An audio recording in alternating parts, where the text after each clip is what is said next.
मलाही असा छान असा मेकअप अगदी घरच्या घरी झटकीपट सगळं घरातलं काम आवरून सावरून सणाच्या दिवशी 5 ते 10 मिनिटांमध्ये जर असा मेकअप तुम्हाला करायचा असेल तर हा व्हिडिओ नक्की तुमच्यासाठी हेल्पफुल ठरणार आहे.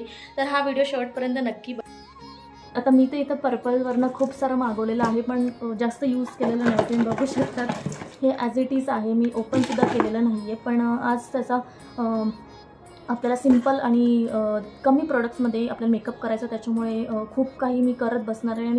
तर सर्वात आधी मेकअप करण्यासाठी आपल्याला गरज पडते ती एका छान अशा जेंटल अशा फेस वॉशची, जिथं मी यूज केलेलं आहे बायोटिकचं.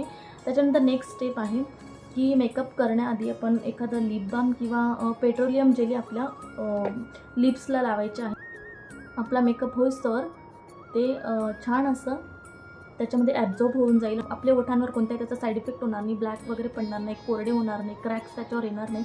म्हणून आपण लिपस्टिक लास्टला लावणार आहोत. तोपर्यंत आपला लिप बाम किंवा पेट्रोलियम जेली हे ओठ लिप्स आपले सॉफ्ट करायचं काम करेल. तर नेक्स्ट स्टेप आहे आपली कोणत्याही प्रकारचं एखादं मॉइश्चरायझर घेऊन आपण आपल्या फेसला लावायचं. इथं मी यूज करत आहे लॅक्मीचं पीच मिल्क मॉइश्चरायझर. खूप सुंदर आणि खूप छान आहे आणि माझ्या स्किनला ते प्रॉपर छान बसतं. तर मग चला असं डॉट डॉट करून आपण मॉइश्चरायझर आधी आपण चेहऱ्याला लावून घेऊया. मॉइश्चरायझर हे नक्कीच वापरा, कारण ह्याच्यामुळे ना आपल्या चेहऱ्यावर बेस येतो. म्हणजेच काय बेस म्हणजे काय, आपण जे काही फाउंडेशन वगैरे लावतो ना, तर त्याचा इफेक्ट आपल्या डायरेक्टली स्किनवर नको व्हायला. आणि आपण इथं नेक्स्ट स्टेप वापरणार आहोत प्रायमर. इथं मी NYBayचं 4-in-1 हे प्रायमर घेतलेलं आहे. हे मी ऑनलाईन घेतलं होतं. तुम्ही ऑफलाईन स्टोअरवरनं कोणतेही नॉर्मल प्रायमर किंवा पतंजलीचं पण असतं किंवा ॲलोवेरा जेल हे जरी वापरलं तरी चालतं. आणि प्रायमर याच्यासाठी असतं जेणेकरून आपलं स्किन ही सॉफ्ट होते. नंतर आपण जे फाउंडेशन वगैरे किंवा BB क्रीम CC क्रीम लावतो ते इझिली ब्लेंड होऊ शकतं आणि छान मेकअप बसतो. तर आपलं नेक्स्ट प्रोडक्ट आहे कलर करेक्टर. करेक्टर म्हणजे काय, जिथं आपलं पिगमेंटेशन आहे किंवा डार्क स्पॉट आहे किंवा डार्क सर्कल आहे, हे त्याला करेक्ट करतं. हे अशा प्रकारमध्ये सुद्धा येतं, डार्क किंवा फेंट. मी तर हे डार्क ऑरेंज वापरत आहे, कारण मला डार्क सर्कल आहेत अंडर आईजमध्ये, कारण मला लहान मुलगी आहे, त्याच्यामुळे माझं जागरण वगैरे रात्री होत असतं, त्याच्यामुळे डार्क सर्कल वाढतात. आणि हे सुद्धा पार्लरमध्ये मोस्टली हेच यूज केलं जातं. जिथं जिथं तुम्हाला पिगमेंटेशन वाटते, म्हणजे अगदी चेहऱ्यावर कुठंही, तरी तुम्ही हे लावू शकतात. आणि लास्ट सेकंड फिंगरने तुम्ही हे यूज करायचं आहे. मोस्टली मेकअप करताना हीच फिंगर वापरली जाते, कारण त्याचा प्रेशर किंवा दाब असतो तो कमी असतो, त्याच्यामुळे खूप प्रोडक्ट लागत नाही. आणि त्याला जेवढा दाब पाहिजे असतो ते सेट होण्यासाठी, तर तो योग्यरित्या वापरला जातो. नेक्स्ट स्टेप आहे आपली आता CC क्रीम किंवा BB क्रीम किंवा तुम्ही फाउंडेशन यूज करतो, पण आपण इथं झटकीपट करत आहोत म्हणून मी CC क्रीम वापरत आहे. तर 95 लॅक्मीची, ती खूप ॲफोर्डेबल पण मिळते.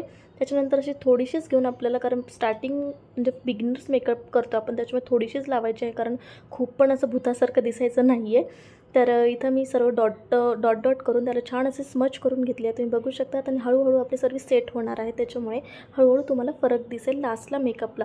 नेक्स्ट टाईम मी यूज केलेला आता आयब्रोज, कारण माझ्या आयब्रोज थोडेसे विरळ वाटतात मला, त्याच्यामुळे मी आयब्रो पेन्सिल किंवा आयब्रो पावडर पॅलेट तुम्ही जे बघितलं आता ते यूज करत आहे. तर तुम्ही जेव्हा पण आयब्रोज पेन्सिल किंवा पॅलेटमध्ये घ्याल तर नक्कीच आवर्जून तुम्ही ब्राऊन कलर वापरायचा आहे, ब्लॅक नाही, कारण ब्लॅकने खूप ते आर्टिफिशियल आयब्रोज वाटतात. तर ही ट्रिकसुद्धा तुम्ही नक्की फॉलो करू शकतात. तर बघा मी तर पावडरचा पण यूज केलेला आहे आणि पेन्सिलचा पण यूज केलेला आहे. तुम्ही आता ही स्पुरी ब्रशने छान असं त्याला मस्त ब्रश करून घ्यायचं आहे अशा प्रकारे. याच्याने सुद्धा असं वाटतं ना की आयब्रोज केलेले आहेत, किती छान लुक आला.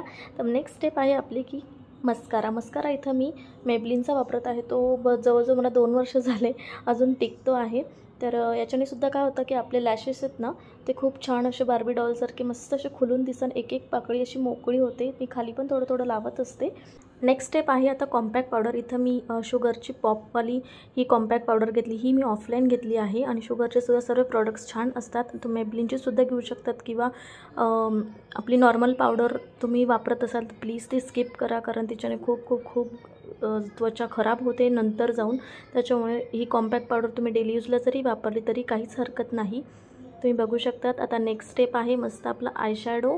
हे मी सिवानाचं पॅलेट घेतलेलं आहे आणि इथं मी नॉर्मल आपला आता जो सोनेरी रंग असतो तो घेतलेला आणि मी बोटानेच लावत आहे. तुम्ही बघू शकता कारण आपल्याला इझी फास्ट मेकअप करायचा आहे आणि तोच तसा कलर मी इथं जे आपले टी शेप असतो किंवा मग जे हायलाईट्स पॉईंट्स असतात जसं नाकाजवळ, आयब्रोच्या कॉर्नरला, परत गालांच्या वरती थोडं आणि चीन एरियाला, कारण हे आपल्या चेहऱ्यावरचे मेन असे भाग असतात जे की पॉपअप होतात, त्याच्यामुळे त्यांना आपण थोडंसं पॉप केलं आहे. त्याच्यानंतर मी लिपस्टिक लावली आहे, ही 925ची लिपस्टिक आहे. त्याच्यानंतर LA18ची ही अशी मिक्स लिपस्टिक लावली आहे कारण त्याचा ना कॉम्बो खूप छान दिसतो.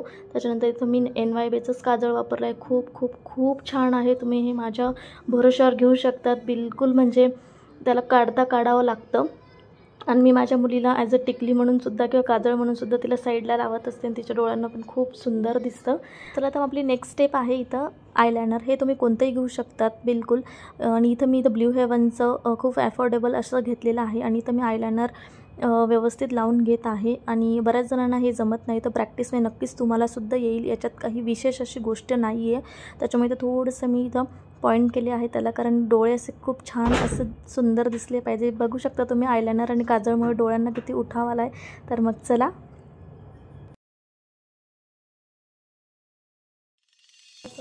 नॉर्मली केस वरती बांधून नॉर्मली केस, जेणेकरून आपल्याला ऐन वेळेस ओरिजिनल गजरा नाही मिळाला तरी याच्याने सुद्धा गजऱ्याचा लुक येतो, खूप सुंदर असं वाटतं.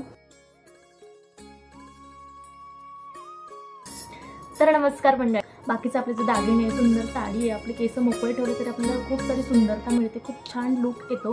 म्हणून तुम्ही असं घरच्या घरी खूप इझिली हा मेकअप करू शकतात. आणि इथं मी अशी मॅचिंग ही अशी नथ घातलेली आहे, तुम्ही बघू शकता. ही अगदी अशी प्रेसची नथ आहे आणि आता हा नॉर्मल लुक बघा आणि मी जशी नथ घालते नाकात तर आजचा लुक बघा लगेच चेंज होतो. म्हणून मला असं वाटतं की हा व्हिडिओ तुमच्यासाठी खरंच खूप हेल्पफुल ठरणार आहे. आणि नॉर्मली पण आपले जे सण असतात आणि किंवा नॉर्मली पण कुठं जायचं असेल, हळदी कुंकू असेल किंवा नॉर्मली कोणतेही जिथं आपल्याला साडी किंवा थोडंसं मेकअपचा टच आपल्याला द्यायचा आहे, तर तुम्ही हा व्हिडिओ बघून नक्कीच या गोष्टी तुम्ही शिकला असाल तर मला नक्की कमेंट करून सांगा.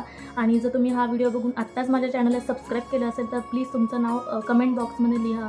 मी नेक्स्ट व्हिडिओमध्ये तुमचं नाव नक्की घेईन, कारण तुमचं एक सबस्क्राईब माझ्यासाठी खूप मोठी आणि मोलाची गोष्ट आहे. होप सो की तुम्हाला हा व्हिडिओ खूप आवडला असेल आणि असे मी छान छान व्हिडिओ अजून घेऊन येणार असेल तर तुम्ही नक्की चेकआउट करा की तुम्ही चॅनलला सबस्क्राईब केलं की नाही. तर कसा वाटतं हा सुंदर लुक. तर नक्की हा येणाऱ्या गुढीपाडव्यासाठी किंवा येणाऱ्या अनेक छोट्या मोठ्या समारंभासाठी तुम्ही हा मेकअप नक्की ट्राय करा. आवडल्यास नक्की चॅनलला लाईक, शेअर, कमेंट आणि सबस्क्राईब करा.